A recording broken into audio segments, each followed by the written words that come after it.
How's How life? are the magnet brain sessions going? Oh, they are finished. Is that a Uh, relief? yeah, it's a relief in that I'm not. I mean, it was quite time consuming. Yeah. Any way to Yeah, gauge if there's any benefit at all? yeah. I mean, there is sort of. I would have said not really, or maybe just slightly. I did. They do those little. I don't. You're not a regular psych person, but like there's a little form called a PHQ-9 where they give you a thing and they ask a lot of questions like, do you feel that you're a disappointment to your whole I family? know. I You know. know, and then that you rate them.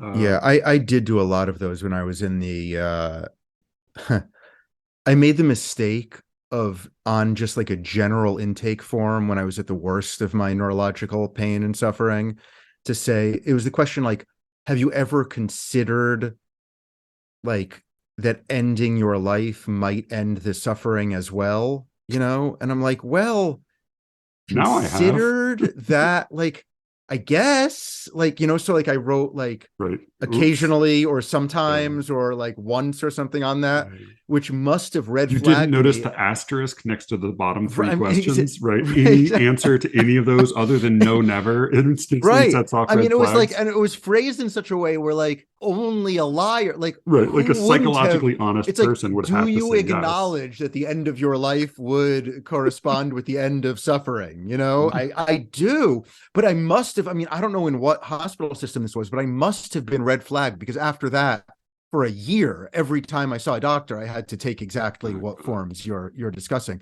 And I remember it always being a game with the form because I'm like, am I going to like what response do I want to get from the doctor? Do I want them to pity me or to worry Right. about me or to not worry? And I couldn't Or do it or do you want honestly. to not be allowed to leave the hospital? Right, Right. exactly. This is the other option. Exactly. Like, what am I being medicated? Like, of course I'm miserable, but like, which type of misery do I want? Anyway, so Yeah. you're able to fill out these forms with some degree of sincerity, and they revealed something to you, Yeah, I mean, the problem is partly like when you fill them out 100 times, right? then Right. it Right. starts to like you're like, oh, I know how I answer this question, and so you get used to certain answers, and then other answers you're like, this has never really been like a like they'll just ask weird things like, I never have any trouble falling asleep, or I spend at least 3 hours trying to fall asleep Right. every night. You're like, well, I Right. mean, that's not right. So, I mean, they Right. like a lot of them are just sort of weird answers, or they'll just have like weird variations of they often like there definitely are questions that will like introduce possibilities that I hadn't. It's like I regularly consider suicide. I never consider suicide. Life is empty and fundamentally Right. meaningless. I'm like, Right. whoa, Right. Exactly. so Exactly. yeah, I mean, I think what I did find is like when they gave me my like they Right. had Some me of it fill out has one of like those at a the end of like the a week. don't like some of it has like a don't think of an elephant, aspect Yeah, to yeah, it, yeah, right? yeah, Like, have you yeah. ever considered suicide? Well, Right. I mean, I guess right now, like Did I you don't know there's a gun under your seat? Right. exactly. Like, shit. Are you aware the safety is currently on? It's like, Right. Yeah. okay, I guess we're going down that road. Yeah. So they gave me a form at the end that showed me the scores over the course of the however many weeks, and they had gone, substantially down. They had gone from like the the joke I made to Jonathan afterward was that it had gone from being like you are blackout drunk face down in a pool of your own vomit to like you are merely alarmingly drunk. Like, so it sort of Yeah. it had kind of that feeling, but it's a little more manageable and like it And is is it's the sort of hope yeah. that the effects will last for some number of minutes or months? There's hope, and they say they say like some people experience lasting effects and never come back, which is like, well, never coming back doesn't mean they all experience lasting effects, but then like other people, the effects fade over the course of the next year, but that's okay because after a year, the insurance will pay for it again. Yeah.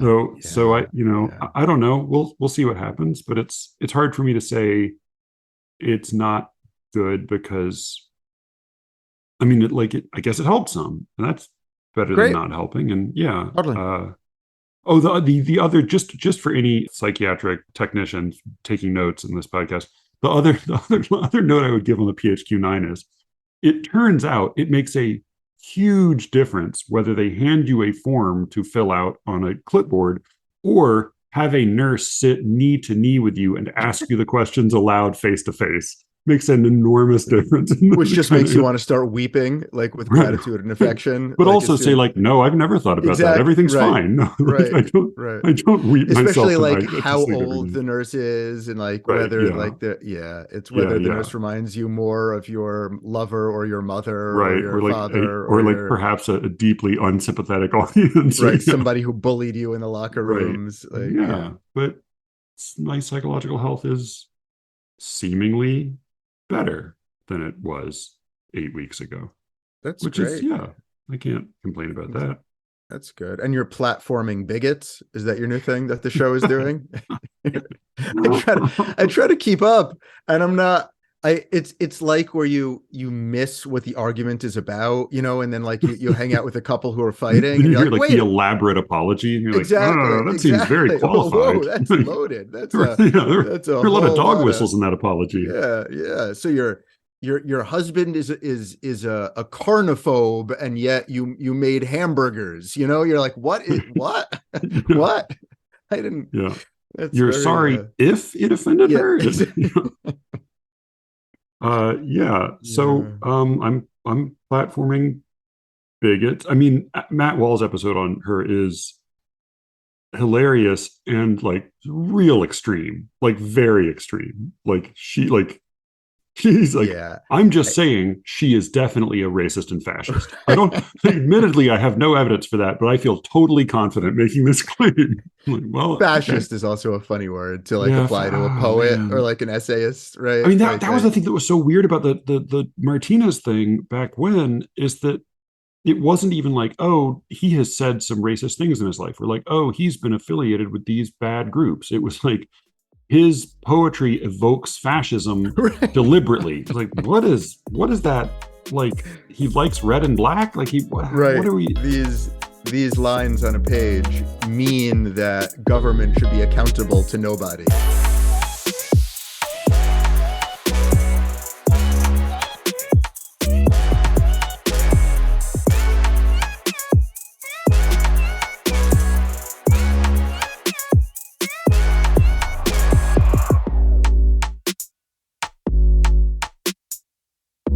I'm Matthew Buckley Smith, and you're listening to SLEERICKETS.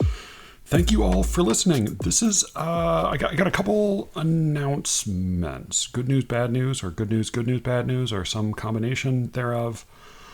So I'm going to take a little break. I'm going to take the goal is to take the month of July off to get my head straight and get a little bit of work done. Specifically, my book Midlife, which got ran into some roadblocks unexpectedly, is going to be coming out with Measure Press, and I have some material I need to put together for them. So I'm going to be working on that during July, along with doing a bunch of really good interviews and maybe even getting back to some writing I've been trying to return to. So I am going to, the main feed, the main show, the regular SLEERICKETS show is going to be off for July. I may squeeze another week out. Alice and Brian may do a little special episode together, so we'll see how that goes. But at least for July, that'll be off. Good news, bad news, good news. The Secret Show will not be interrupted. I already have all of the July episodes recorded. I just need to edit them and release them. So I'm probably going to skimp on the show notes for those, but they are good, interesting, weird little juicy episodes, I think. So that's what's going to be happening with that. Also for Secret Show subscribers, I got some new stickers in black, blue, and red. And if you've been wanting any, just write me a note and I will send you some for free. You have to subscribe to the Secret Show, but otherwise they're free. Just send me your address and which colors you'd like. What else did I need to let you know about? I don't think very much. The goal, the theory is that I'm told that midlife is supposed to come out maybe not, it may not take all that much longer. Like it may be within the next few months, even if, you know, fingers crossed, we shall find out. But yeah, if you're jonesing, then check out sleerickets.substack.com, put in your email address, and I'll give you a week's access to the secret show for free. There's 40 odd episodes up now. So typically I do 3 extra episodes on the secret show a month. For the month of July, I'm going to do 4, just to make sure you have your fix of dumb, ill-informed poetry opinions. Anything else before we get to this week's episode, which is insanely late, and I apologize, but, you know, such is life. So I talked this week to Brian about a couple of really weird short stories. One is Blood Child by Octavia Butler, and one is The Clown Puppet by Thomas Ligotti. They're both terrific stories, very strange, very different, and so both leading into and coming out of that conversation, we ended up touching on a lot of other things, including a crazy story about our time in graduate school and one particularly ill-advised reading that Brian gave during that time. All of that part of the conversation is going to be on the Secret Show, but here right now is our conversation about Blood Child and The Clown Puppet. I hope you will enjoy it. It's special thanks to Matt Wall, who saved my bacon by sending me a last-minute PDF of The Clown Puppet after I had idiotically lost my copy, which, having then recorded my conversation with Brian, I instantly found, as I knew I would. But thank you, Matt, for sending me that truly at the 11th hour. I think it was actually like 11 p.m. the night before. So thank you again, and here is my conversation with Brian.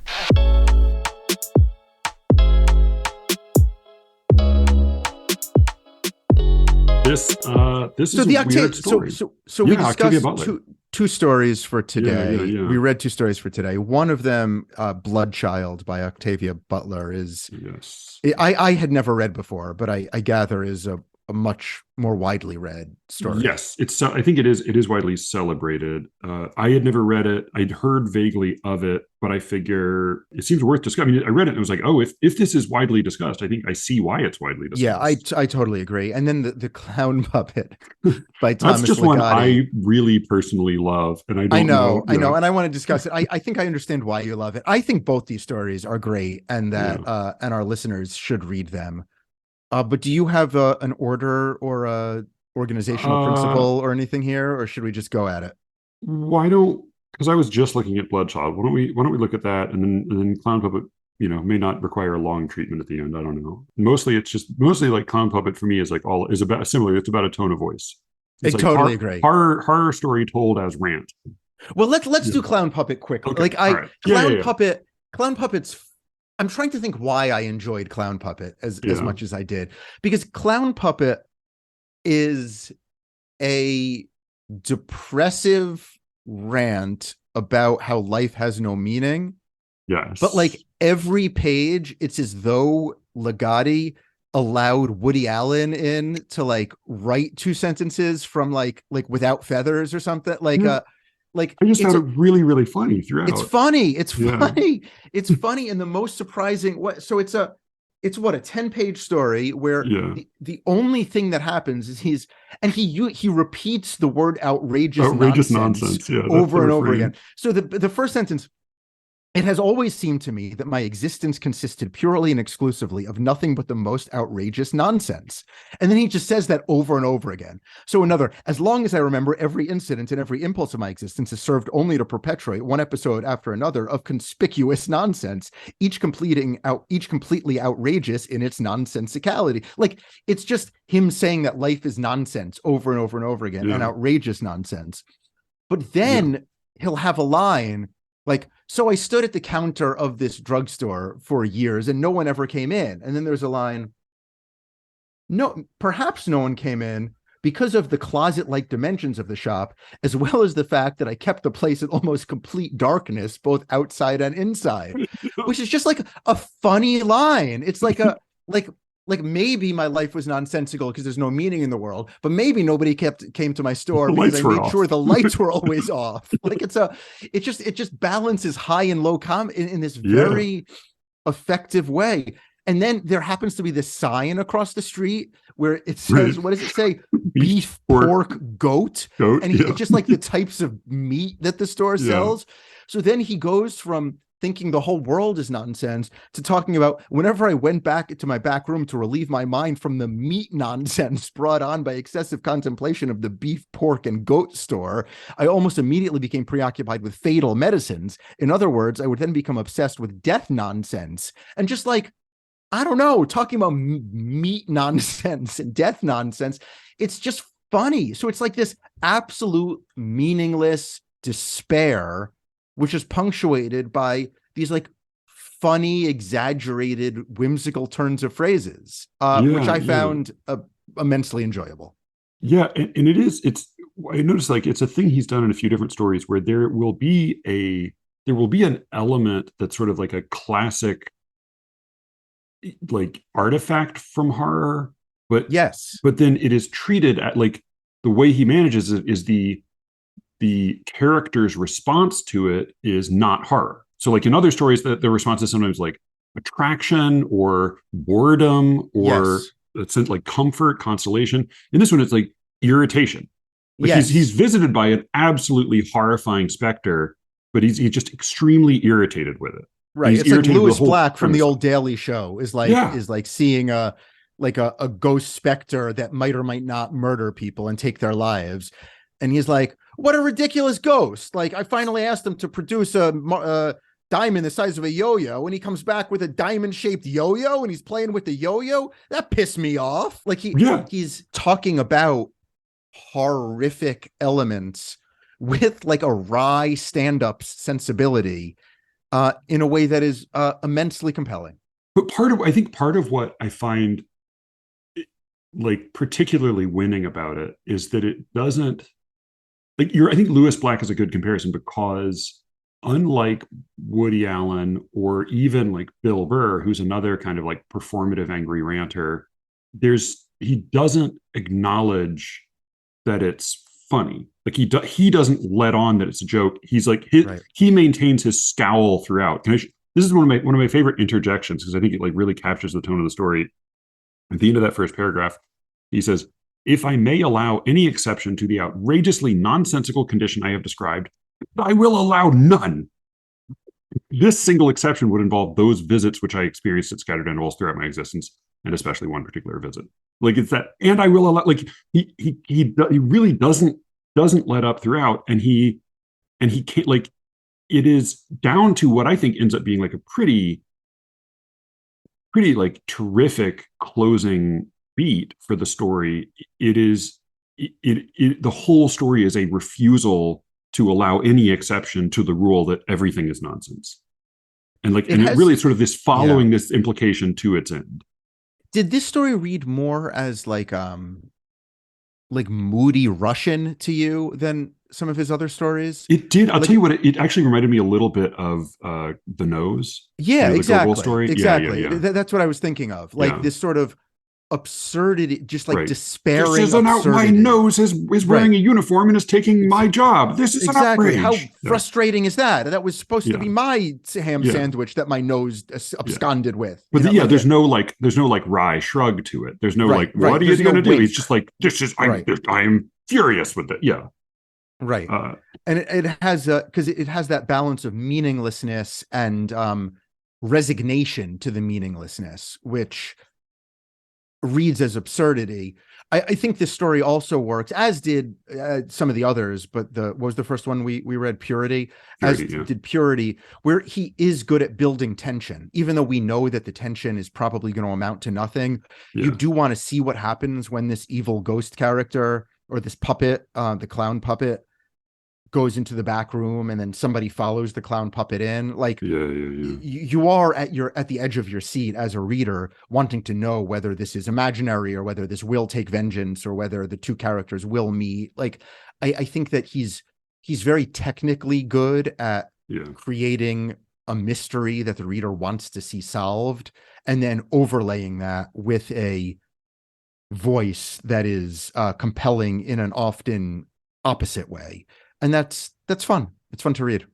Yeah. Because this is definitely a story that could be.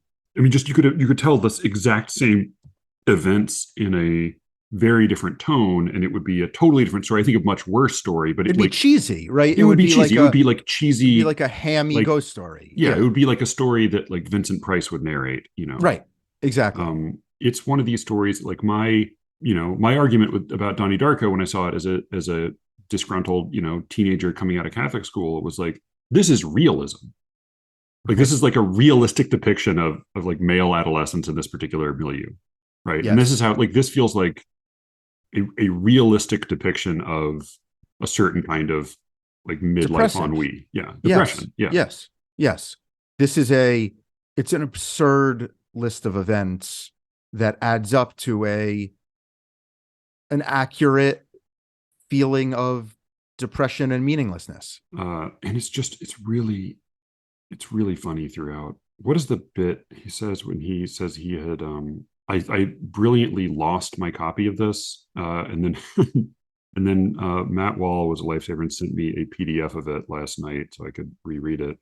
But he talks about like initially resisting the impulses and just like shouting at it and saying, "This is nonsense, you get out of here right now." And then like it would just sit there sort of bobbing and wait for him to get over himself. And so at one time, years before the visit at my medicine shop, I was crazy or foolish enough to call the puppet and its visits exactly what they were: outrageous nonsense. Right to the face of that clown puppet, I said, "Take your nonsense somewhere else," or possibly, "I'm sick of this contemptible and disgusting nonsense." But this outburst counted for nothing. The puppet simply waited until my foolhardy craziness had passed, and then continued through the motions which had been prepared for that particular visit.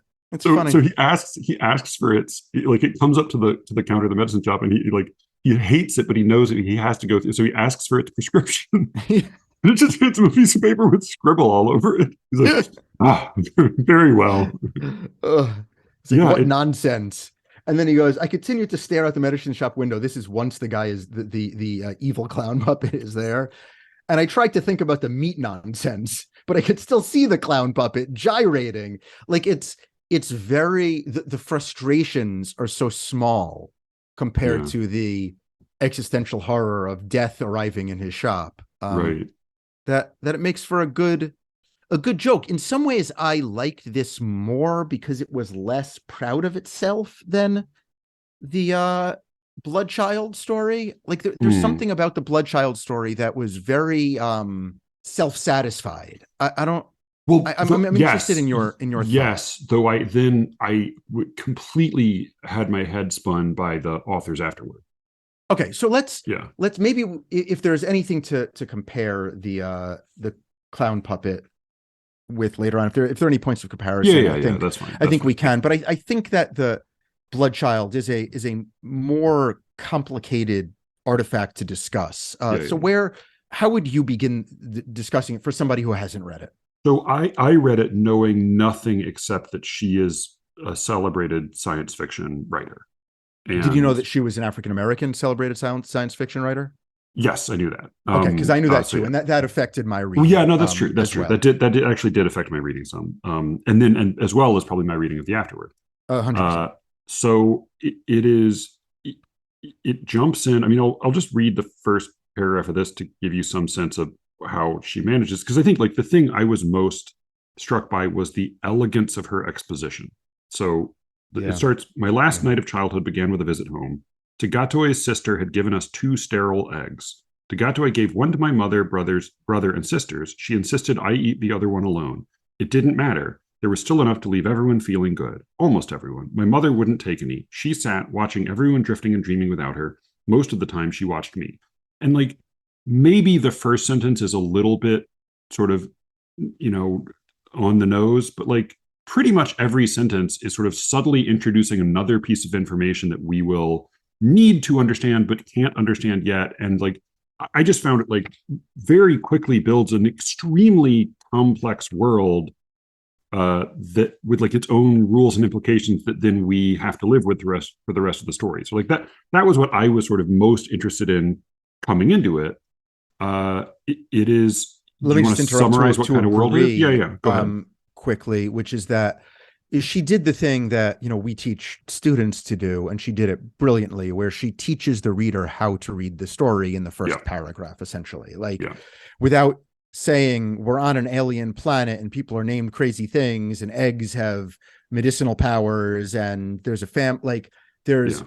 she introduces these as though the character in this world would think about it, but she does it in such a way that lets us slowly come to terms with each one of these elements of the world and digest it in order to understand each following paragraph.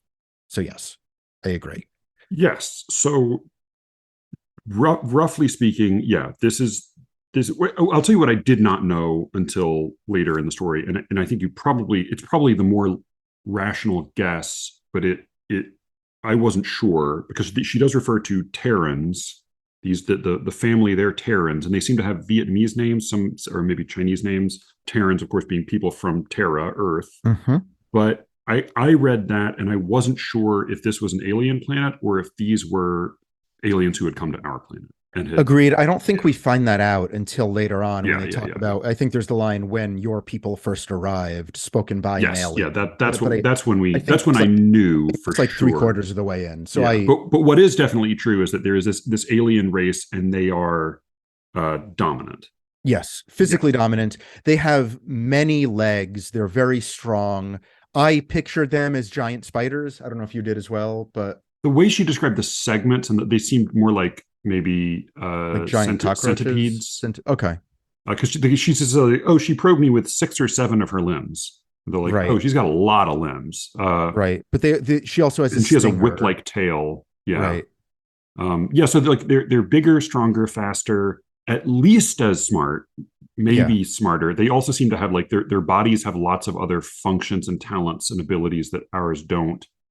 And it turns out this is their home planet. The central characters are this family of humans who live on a preserve, which is very like introduced very simply. Here's a chunk of a few sentences that I think also conveys a lot very quickly. Tagatoi was hounded on the outside. Her people wanted more of us made available. Only she and her political faction stood between us and the hordes who did not understand why there was a preserve, why any Terran could not be courted, paid, drafted, in some way made available to them. Or they did understand, but in their desperation, they did not care. She parceled us out to the desperate and sold us to the rich and powerful for their political support. Thus, we were necessities, status symbols, and an independent people. She oversaw the joining of families, putting an end to the final remnants of the earlier system of breaking up Terran families to suit impatient Tlick. The Tlick are this other group of which Tagatoi is the primary example we encounter. So there is a kind of a funny tension throughout the story of like we continue to learn more and more ways in which the Tagatoi are dominant, including like small things like oh you're not allowed to own humans aren't allowed to own guns on the preserve, as well as there's a basic almost like friendly disregard for human bodily autonomy where like I'm going to sting you and put you to sleep because I feel like it, or like you disobeyed me so I'm going to throw you against the wall, but just as a kind of just as a reminder. And then that's held in balance with the main character's attitude, which for most of the story is one of acceptance and obedience. That like, oh well, Yeah. So Tagatoi was right to throw me against the wall, and like, oh, right. So and like this is what she's I a member. struggled She's with. really a member of the family, and she cares for us. There's a that to me is the what separates this story from any other science fiction I've Yeah. ever read. That Yes. element that you're starting to talk about, which you haven't quite landed, because there's Butler does a really virtuosic job of creating a relationship Mm-hmm. between the subjugated human beings and their Yes. masters that has a love element to it, a Oh yeah. component of Yeah, yeah, love. yeah. And that is at the core of this story, the human beings trying to understand what that love is. The easiest corollary that I had while reading it is the love of a servant for his master, or Right. potentially a slave for his owner. That Right. that sort of very uncomfortable. I don't want to read about the affection this subjugated human has Yeah. for his subjugator because it's wrong. I mean, almost the way a abused or battered spouse might have for his or Yeah. her husband or what. Like I Yeah. there's, for me, the real power in this story is the sense of not inevitability or not submission so much as submission combined with affection, Oh which yeah, I, like I a which I willing, find almost enthusiastic. right, Yeah, yeah, yeah. which I find very difficult to read. Like I mean, I find emotionally difficult, where I Yeah. can read a story of a subjugated person just sort of submitting to the Right. master. I don't like it, but I don't. Right. But it doesn't Yeah. make me feel weird. This Yeah. particular Yeah. relationship I found difficult to read because it makes me feel uncomfortable. The love expressed or felt by the slave towards his master. Yeah. No, absolutely. Like it is, it's funny, like reading the story, reading her note, and we'll get to her note in a second, like rereading it, it is this sort of funny experience of like reading a paragraph or two and thinking like it sounds like a loving family, and then the next paragraph there's this evidence of like absolute domination and like a complete lack of freedom in one set of people. So And do you want to explain the kids thing? yeah, so the thing that the Tagatoi want humans for is, we learn that they are kind of, they're like, you know, annelids, I guess is what we call those. They're not insects and they're not arachnids, the worm-like, centipede-like things. Yeah. Um, and they lay eggs, but they have to lay their eggs in a host, in a warm-blooded host. And I think before the humans arrived, what seems to be the case is they would lay their eggs in one of these big, furry, toothy things. And for whatever reason, it's unclear exactly, that has become a less and less sustainable practice. And They would, though, if you lay eggs in those big toothy animal things, you get fewer kids and smaller kids. They're yeah, they're just less healthy. Yeah, it doesn't, it's not yeah. as a good an environment. But when the humans arrived, it's not clear if like things had been getting worse or if things had just always been a little bad. But it turns out humans are an incredibly good host for these creatures. And so if you lay your eggs in a human, you'll get a lot of kids and they'll be big and strong and healthy. And laying your eggs in the human, it's not like the alien in Alien. It doesn't kill you outright, though it can kill you.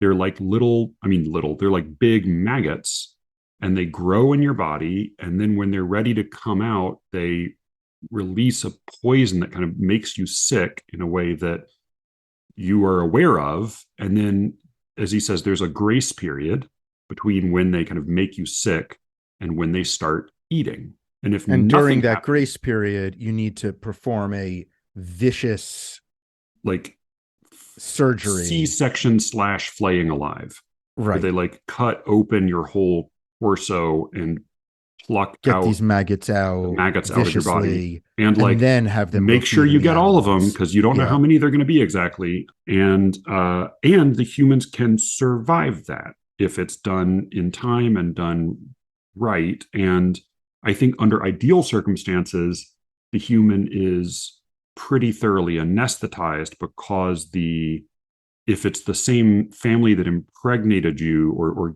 planted the eggs in you, they can sort of anesthetize you with their fluid, but you can't get anesthetized by a different Tlick. And so what happens in this story is that a man who is Tlick, meaning he is basically pregnant with this creature's with a Tagatoi's eggs, is collapsing because the eggs are the maggots are coming are starting to move or starting to eat, and Tagatoi ties him down and opens him up in front of the main character.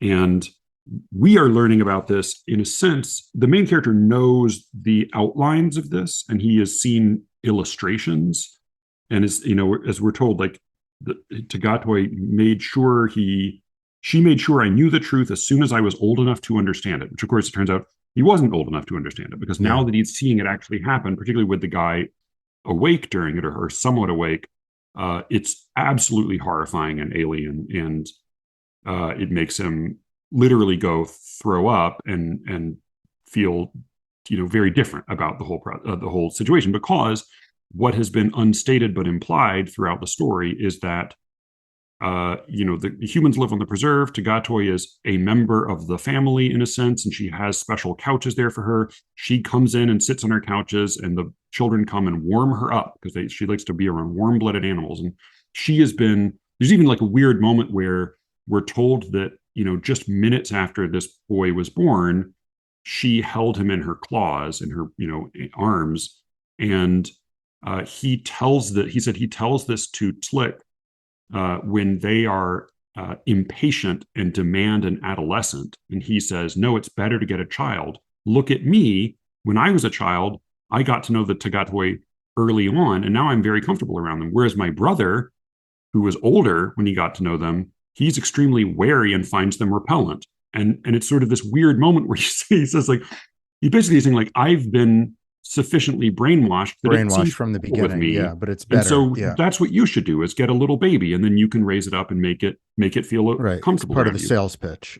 So he knows that he is Tagatoi's blood child, I guess is what they do. They don't use the word in the story, but like, he is going to be, because what they do is they feed on the blood vessels. The maggots grow by drinking your blood, and so he is going to be the vessel in which she plants her eggs eventually. And it turns out that's but he sort of hasn't really reckoned with exactly what that means yet until tonight. Well explained. And then the story plays out along with his realization and his ambivalence about playing this role, and that ambivalence is one of you know, the protagonist's name is Gan, Gan. Gan's ambivalence is fueled by his desire to please this Tagatoi, as well as his fear about physical, you know, pain, and his fear that if he doesn't play this role, then his younger sister, of whom he's very fond, will need to play this role instead of him. And there's just a lot of different aspects to his psychology and whether or not he agrees to play this role or not. So, but that there is emphasis placed on that. And this was maybe the element that made me most uneasy reading the story, is that there's a lot of emphasis that the Tagatoi places in particular on, sorry, I'm saying Tagatoi, that's the name of this particular. That's the name of the character. The character, the Tlick is the race of animals. I haven't corrected you because it doesn't matter. Sorry. But she makes it very explicit to him that she wants him to choose this freely. But of course, it can't really be a free choice most immediately, as you said, because, I mean, very directly, she says, if I don't do this to you, I'm going to go in the next room and do it to your sister. So, you know, but then there's the story, sort of the mind of the story, which is Gan's mind, treats it as if he has freely chosen this. So there, like, this is sort of what's so queasy. It's so impressively handled by Butler. I mean, really, it's brilliant. Right? It's brilliant, but it's like that is the brilliant part in my mind of this story. That we are able to live this scene through the protagonist, understand the protagonist's emotions and preferences, and feel pity for the protagonist in a way that the protagonist is only beginning to be able to pity himself. Wait a minute, Brian. I know I did it on purpose. I did it on purpose because this is an incident where Gan does pity himself. So I think pitying him is reasonable, but we can. You think even if he didn't, you think even if he was sort of like, well, like if he never saw a guy get this done to him awake and he just went into it anesthetized, and so like, oh, this is gonna like, do you think he would not be worth pitying then? Well, remember, in that initial conversation, created a carve out for people who are brainwashed or Right. Yeah. in Yeah. Children or other yeah. Yeah. areas Yeah. where, like, Sure. if people only know this type of suffering and then Yeah. don't Yeah. think Yeah. of it as abnormal, I think we can pity them from the outside. So I Yeah. think that that fits in that category. And I, Okay. All right. luckily enough, mentioned that ahead of yeah, time. So I your am not a hypocrite. your stance is unaltered. My Yeah. Right. my stance is impenetrable. Unlike Gon, who is Yeah. penetrable. Very I porous. so so my I have a lot of questions for Yeah. you. My first question is, how important are the science fiction details? So I don't read science fiction. I Yeah. watch some on TV, but Sure. I don't read science fiction. I found very enjoyable. I mean, I have read science fiction, but I don't seek it out. Hmm. The details, to me, the main purpose of the details are to be as ugly and painful as possible. That's sort of the role that they play. It's like a combination of torture and rape in like very visible ways. Yeah. So then we can, as readers, think they're really terrible, and that can color our vision of the emotional interactions. Is that overly reductive of me, or is that the role that you think the details play?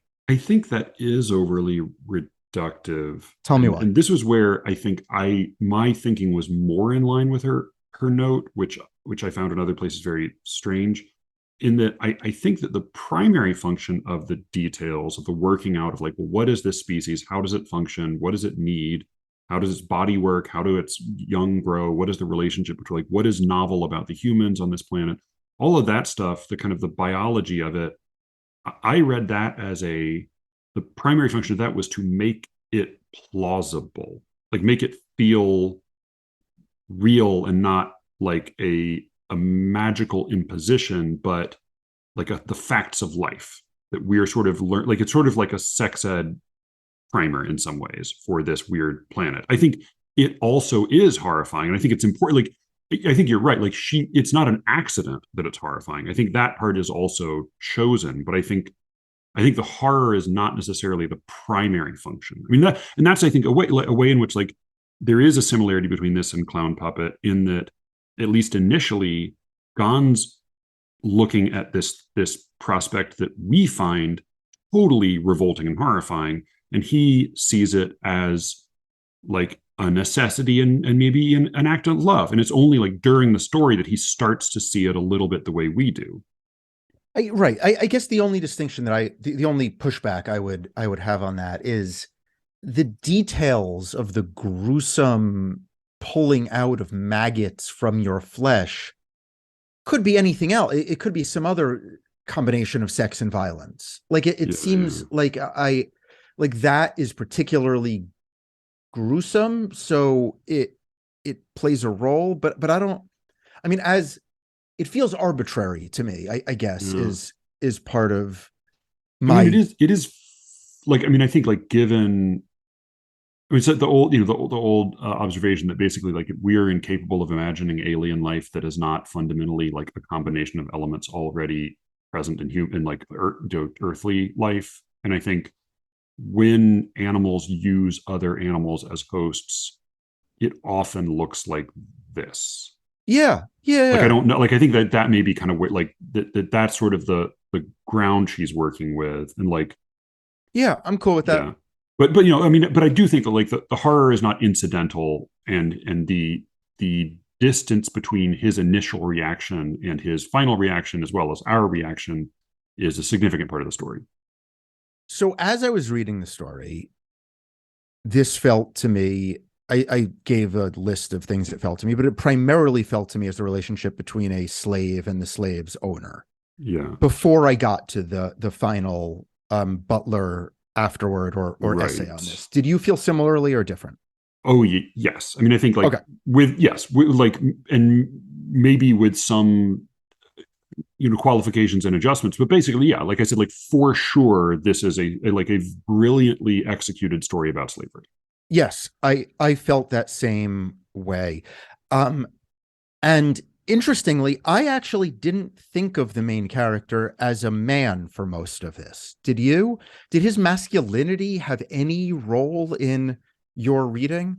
I read it twice. My No, first read, I think I thought of him mostly as a woman throughout, probably because I'm a sexist who reads work by women in the first Yeah. person and assume naively that the I think I did the narrator same is a thing, woman. and at some point along the way, I realized he was a boy, but it didn't Right. make much difference one way Right. or Me the other. neither. Yeah, There's some line where it says like they prefer to use the women of our species to procreate our own species and the men to procreate theirs. And yeah, yeah, that's yeah. when I The thought men like, are oh also wait, like this is a bigger and meatier, right, so right, yeah, right, yeah, right. But I'm like, oh, okay, this is a man. But right, I yeah. didn't Oh yeah, feel yeah. that way I think I going. had exactly that experience. Yeah.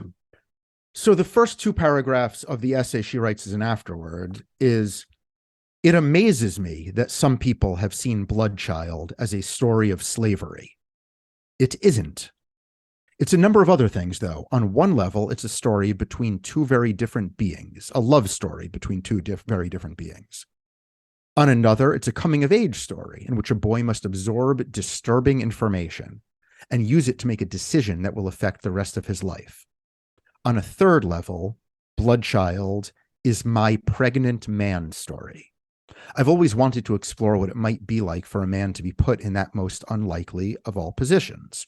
Could I write a story in which a man chose to become pregnant, not through some sort of misplaced competitiveness to prove that a man could do anything a woman could do, not because he was forced to, not even out of curiosity. I wanted to see whether I could write a dramatic story of a man becoming pregnant as an act of love, choosing pregnancy in spite of, as well as because of surrounding difficulties. So my question for you Right. is, why does she write this crazy series of lies as an explanation for her story? All right. So I think I have several answers.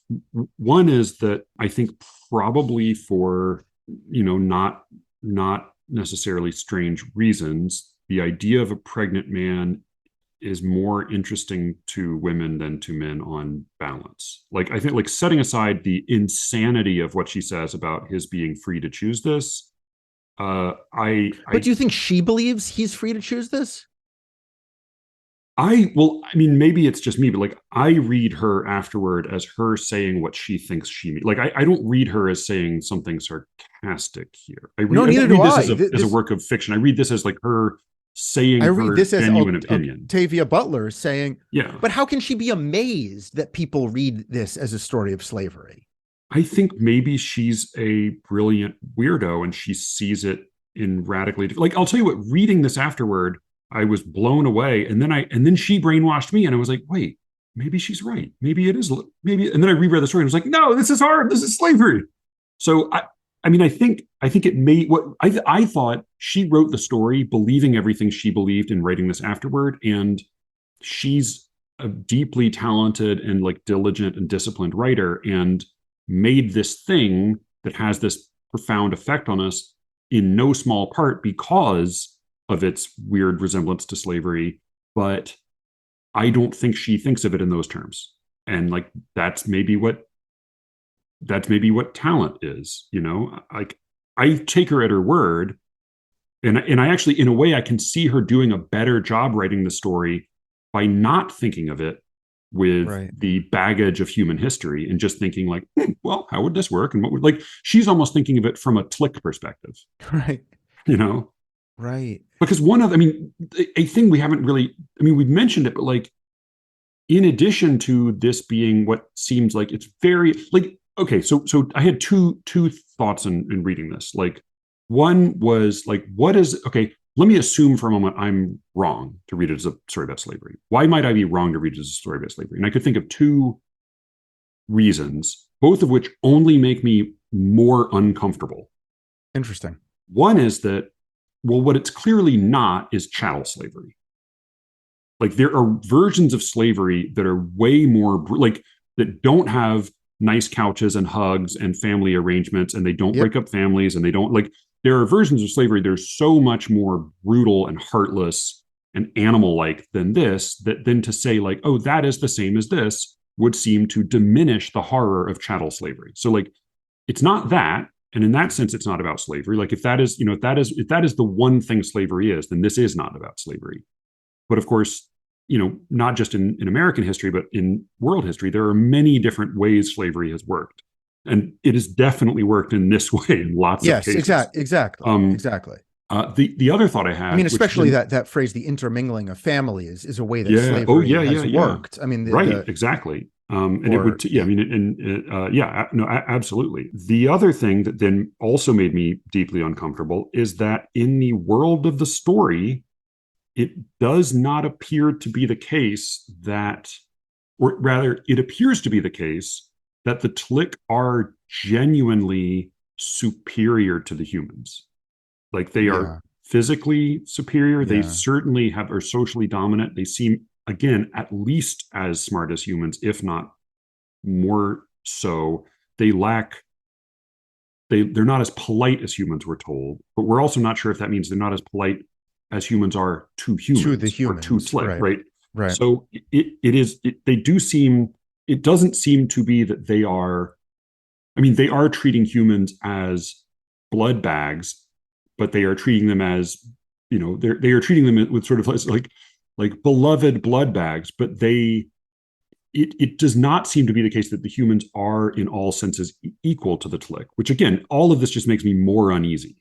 And it's also not to say that the humans then, like, it's okay what they're doing, but like it isn't, yeah, it's like part of the horror of slavery in on Earth is that a human who's been captured in a war or a human who's been kidnapped from another continent, like actually those are equal to the people who enslave them. yeah, And that's part of the weird horror and the cognitive dissonance of slavery on Earth. It's different here. right. So in that world, in that level, you in sorry, with that reading, you might believe it more if she said, "It amazes me that some people have seen Bloodchild as a story of slavery. In fact, it's a story of humans forcing animals to suffer for humans' own benefit." Except the character she's really interested in is gone and his accommodation to this. Like he's the one who Right, changes over the course of the story, and it's his psychology she's interested in. right. Like, Because yeah, what I find unsatisfying about your good point about, is it slavery? Do we think about slavery the same way if the master is superior to the slave? right. Because we don't really have a way to talk about that, But or, yeah, or I mean, it would be historical more like animals, animals right? is Yeah, the most likely, yeah, yeah. is why I brought it up. But the two things that she says it actually is about: a love story between two very different beings. Okay, I'm good with that. But that's also like at 50,000 feet. Like that's like everything is a love story if you want to call your story Sure, a love yeah, yeah. story. But then the other two, it's a coming of age story in which a boy must absorb disturbing information, use it to make a decision that will affect the rest of his life. Okay, but again, that doesn't mean it's not a story of slavery. Like both Right. love stories and coming of age stories can be about slaves. So that doesn't Yeah, really do much for me. Then she writes again on a third level, Bloodchild is a pregnant man story. It is so yeah, clearly not a pregnant man story. Like if you were going to choose between, is this a slavery story or a pregnant man story, yeah. 10 out of 10 readers would say this is a Right. slavery story. So that's my question. Like Yeah. why is she insisting that it's a pregnant man story and not a slavery story, when if one is to read the story as either a slavery story or a pregnant man story, it's clearly a slavery story? Right. I mean, also, I think like I wonder about this being like a case of projected psychology because I do like, like it's a common refrain among feminists that like if men could get pregnant, abortion would be a sacrament or something like that. I think sacrament Right. is always kind of the wrong figure Yeah, to it's a reach weird for, way to put it. Yeah. but it also seems strange to me to think like, oh, a pregnant man story. Oh, a pregnant man story. Oh, you mean where a man is competitive and he feels and he wants to Right. show he can do Right. anything a woman can do, or Right. maybe Then she's like, a pregnant no, man story no, where no, he's just very curious not about that being type of like. pregnant Has man any story. fiber of your being ever been curious or competitive about getting pregnant? No, it seems terrible. I just, I mean, I'm amazed by it, Oh, but it's it's the like, most amazing thing. but like, it's so amazing. But Yeah, yeah, exactly. no way. Like, there's no part of me that thinks like, no, it just seems, yeah. I mean, yeah. And I as you mean, I said, could like, see it's a not like certain his, type of, I could see in the right mood saying it would have been really cool if my kids lived inside me for a little while like that. I get the, I mean, I no get the offense to curiosity. him, I but get the curiosity part I don't feel it, but I understand it. But misplaced competitiveness to prove that a man could do anything a woman could do. My only guess on that is a trope of a type of literature I'm not familiar with. Like Yeah. maybe that exists in some realm that I haven't read Again, like or that is a seen. thing that is a sentiment I have heard expressed only in fiction. Right. I've heard characters say that. I've Right. never encountered a human man who has expressed that. I mean, I'm sure somebody has felt it, but yeah, it's a very alien one to me. No pun intended. But yeah, even here, like it's not as if we get like a grappling with Gon's masculinity and the question No, of the there's nothing impregnated wife. masculine Yeah, there's about no. him. There's one fight, but the fight could have been between a woman and a man Yeah, as much as he's between a man and he's. a man. I mean, the only thing that's important is he's warm blooded. Like that's the thing that's yeah that stands out. So this is the most offensive thing I'm going to say today. So cut it if you want to. But All right. I wonder whether, as a Black woman, she just doesn't want to see. She doesn't want people to read everything she writes as a slavery analog. That like there's something Yeah. oppressive to her as a writer to if I wrote this story, maybe somebody would think of it as masculinity, and she wants to have the same rights to have people think of it as a issue of masculinity as I would have, where she, as a Black Yeah. woman, maybe people read slavery or the history of American oppression of African Yeah. Yeah. Americans Yeah. or Black Yeah. people into everything she writes. So Total. she's Yeah. just got a knee-jerk reaction saying like, how can you think this is about slavery? It's about so much more than that. It's about, and she Yeah. almost Yeah. can't Yeah. just say it's so much more than that. She has to say it's not about that. Right. Yeah. Yeah. Yeah. It's about it's about love and coming of age and the way that men think they would want to get pregnant too. And like it's about more Yeah. than you could ever imagine. I think it would. I mean, I think that makes a great deal of sense. It's certainly an understandable feeling and impulse. And I'm not all that interested in arguing with her, but I do think that like what would be it would be a mistake to think this story is about slavery in a sense that resolves it in a simple way. Like saying it's Right. about slavery Right. is like opening up how perceptive and subtle and broad this, like how much this story covers. It's like it manages to be about slavery in a way that it is really hard to write about, such that it is. I mean, again, like as with the Holocaust, like very often writing about slavery feels just like watching something, in a cartoon. Like it feels so distant, so alien, or so horrifying, or so sort of directly, and understandably moralistic that it doesn't get under our skin. Again, no pun intended. What it did remind me a little bit of is the chapter in the Underground Railroad that's set in South Carolina. Do you remember that? Yes. Yeah, which is the Yeah. warm and friendly Yeah.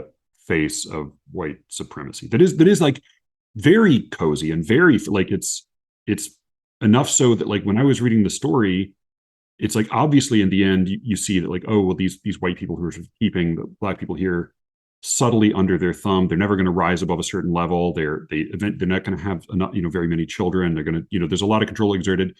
Still, having read the unfathomable horror that preceded it, my impulse was like, This might chapter's stick kind of around. okay. Like, might stick around here. Might like don't go to the next state because the next state's even worse. Right. What it reminded me of in a similar way is, did I ever make you read Thomas Jefferson Dreams of Sally Hemings? No. I think my wife read that. It's a book that I'm shocked they allowed Stephen O'Connor to publish, but I think it's great. Yeah. So it's this very experimental. So in real life, Thomas Jefferson never wrote anything about Sally Hemings, but the impression was that he gave people, and that people like to talk about for a lot of years, was that he loved her. And just in case anybody listening to this might somehow not know who Sally Hemings is. So Thomas Jefferson was the third president of the United States, one of the founders of America.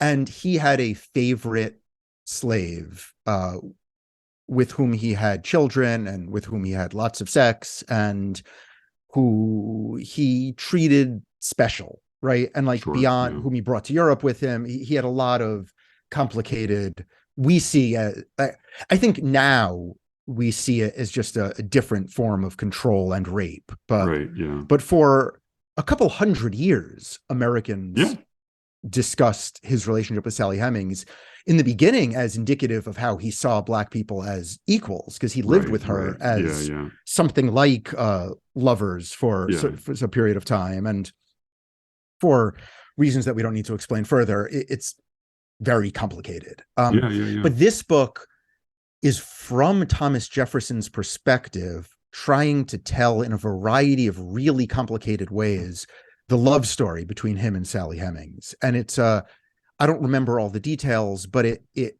breaks all sort of contextual rules, all logical rules. There are chapters in a vacuum where the two of them are discussing as equals. There are chapters where he is her slave master. There's just the chapters where they are tender together. There's chapters where she is being where she makes other slaves jealous, and whether she is pitied by other slaves. So it's a very complicated series of angles, almost a cubistic attempt to try to tell a story of what it means to have a loving relationship between a slave master and a slave. And it left me similarly anxious with a vomiting taste in my mouth and trying to figure out, because I think that we can imagine, at least intellectually, the torture of slavery as it was probably most commonly experienced, and of a slave owner beating a slave or something like that's horrifying in a way that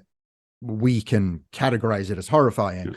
I think what is more difficult for me to understand is what it meant for generations of Black people to be owned by and live with generations of white people in submission, but having some moments of confusion or joy or love or friendship or I don't know. And that to me, I feel very ill-equipped at understanding. So for me, Octavia Butler sells this story short by separating it from slavery, because I think it does as good a job of trying to imagine what a certain type of relationship between slave and slave owner would be. I think it's a brilliant psychological work, and I don't fully understand why she would distance herself from that, unless it's because she doesn't want to be boxed in by the assumption that that's of course what she's writing about. Yeah, no, I mean, and again, that impulse makes a lot of sense to me. My thought is that she's mistaken to say it's not about slavery, but also like reading because she has the little introduction to the whole collection or the little preface to the whole collection is sort of interesting, partly because her dismissal of her MFA is not like they were mean to me or they disregarded me. It was like, oh, they just told everybody that their writing was good and it was useless. But the like in that preface, she says like, oh, and then given the chance to write an afterword and explain what I meant in every story, who wouldn't take that opportunity? I'm like, why would no, just don't just say nothing. Just say, like, the story says plenty. Don't say that. Though, I mean, I guess I'm glad she said it, because it then like makes me go crazy thinking about the story all over again. But it seems like, which does make me wonder whether she's purposefully manipulating the reader. It's like it's a rhetorical device, to like, when does a novelist put next, or a fiction writer put next to the work of fiction, and this is every story in this collection has an afterword where she explains what it means. So it it definitely, I mean, can you think of another example of that? Because I can't. Where a novelist or short story writer breaks away from the fiction and with sincerity and not artistry, just straightforwardly explains the work of art. I can't think of a single example. No. I mean, the only examples I can think of are poets love to do that, which is always a horrible mistake when they do it. The only like okay example is Eliot, who's like tongue in cheek the whole time, making fun of himself in the poem. I mean, again, like, this is exactly the kind of thing Borges does all the time as part of the story, like as a component of the story. I mean, this is what Cervantes does. This is what, like, it's part of the story. It's I mean, so it seems Nabokov with Pale Fire. I mean, it's but also like she does talk a fair amount about like her personal feelings about bot flies and her I crazy know, trip to Peru. but Like what I'm that's saying, what like makes me that's think what that makes this it is feel even, like it's sincere. Like if this is a but that's, genuine, you know. but again, if I were trying to indicate my sincerity, I would then combine it to this very minor part of my own life. So all we've read, you, the listener, thus far is Yeah. a quarter of the essay. The last three quarters is also Bloodchild was an effort to ease an old fear of mine. What is that fear, Ms. Butler? The fear is that eggs are going to lay their bot flies are going to lay their eggs in my wounds, and then I have to let them turn into grown-up bot flies and fly out on their own because I was traveling to a place with these scary flies. And when I write, I like to think about things that make me nervous and write about them. And the bot flies, I would have to let them in and then squeeze them out after they grow up, so they don't leave infections, they don't bite. So like, this is a wonderful journalistic, essayistic sort of push to make me believe that the first part of this is real. And again, maybe it's real. I don't know, but it Yeah, makes it more yeah. fun. It certainly Right. makes Oh it more yeah. I fun. mean, and again, whether this is supreme artistry or again, like a the closing note really makes me feel like she means this sincerely. She talks about like the question is like when humans go out into space and encounter other aliens, and if that were ever to happen, she says, sooner or later the humans would have to make some kind of accommodation with their their hosts. Chances are this would be an unusual accommodation. Who knows what we humans have that others might be willing to take in trade for a livable space on a world not our own. I mean, it does seem like she's It seems like trying to she's fucking make with this. us. It also seems like she might really think a lot about what would happen if different species on different planets That's what I'm saying. I think she's a interacted. genuine, She brilliant just weirdo. might care a lot Yeah, about, right, I think right. like part of why she writes science fiction is because she's really, really interested in asking weird questions about what if scenarios, right, and like right. It that's might just be genuinely, yeah, part of her. sincere intellectual exercise for her. I mean, that's the other Yeah, part of and I this, kind of right? wonder, like, I think I am like I don't like I'm always hesitant to like say that someone must compose under these or those conditions, but like I kind of wonder if this story would be as good if it were a conscious allegory for slavery, right? Totally. Like I I was just think it thinking would the same be, thing. Like, yeah, if actually what she's doing is, if I put a slightly superior race on their home planet when humans arrive and they need humans, what would happen? And she's like, of course some version of slavery would occur in that yeah. way Well, what where if they weren't warm the blooded? And yeah, right. that's yeah, Yeah, like this would, so it then stops being a story about slavery and starts just being a logical series of ways that this would play out among yeah, different kinds of beings. And I totally agree that I would be way too in my own head to write this story. And like, you need to be some combination of blindered and brilliant in order yeah, to do it. And maybe that's the answer. I don't believe it is. I don't believe that a Black woman, growing up in the first half of the last century can write the story about slavery and not have it be about slavery in some ways, but maybe that's my myopia and like yeah. racism or something. And she's able to just think in science fiction brain and not in American brain. It reminds me of I don't there was a the rare good essay in LitHub. Alexander Chi had a piece a while back. I've never read anything of his except for this, but he it's a fairly simple argument, but I the more I've thought about it, the more persuasive I find it, which is that he said like he was talking initially about revision, but then the kind of where he ends up getting to is that basically what fiction writing is you start with like an image or a scenario or an event or something that has like strikes your interest that you care about, you're invested in, and you write that out, and then you just go back and you scrupulously work out all of the implications. Yeah. And Yeah. like really doing that responsibly and honestly ends up building a much more like moving and interesting world and story than trying to follow your next impulse or whatever else you might do. Totally. I am compelled by that. And that's how I think the best writers write. I just, if on her own author's website in the About Her section, it says she struggled for decades when her dystopian novels exploring themes of Black injustice, global warming, women's rights, and political disparity were not in commercial demand. Like, right. She's fighting against Yeah. the She's first like writing sentence, about racism and encountering racism. right? And the first sentence of this is, this story is not about slavery. Like right. that, Do you think the actual first sentence of this afterward is "fuck you"? Exactly. Like go fuck yourself. It's about more than just slavery. But yeah. That's less interesting.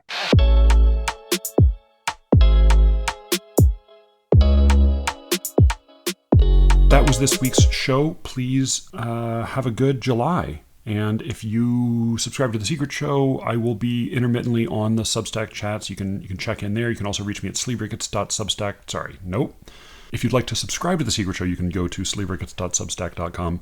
If you'd like to reach me, you can write to SLEERICKETS@gmail.com. I may be a little slow to answer emails during the time off. Also, just FYI, I may not have made this clear in the past, but when people write in, I try to give like at least a brief response to everybody who writes. In those cases in which I give a longer response, that is almost always on the Secret Show. Occasionally that'll bleed into the main feed, and I'll do an episode like I did on the listener's question about Chinese translation. But for the most part, if you write in, and I have a lot of good. I get a lot of really good questions and comments, and get to have sort of interest, and get to dig into them in what I find to be a really rewarding way. That happens on the Secret Show, as does so much else. So thank you again for listening, and with any luck, it'll be a little longer than usual, but I will be speaking to you again very soon. Until then.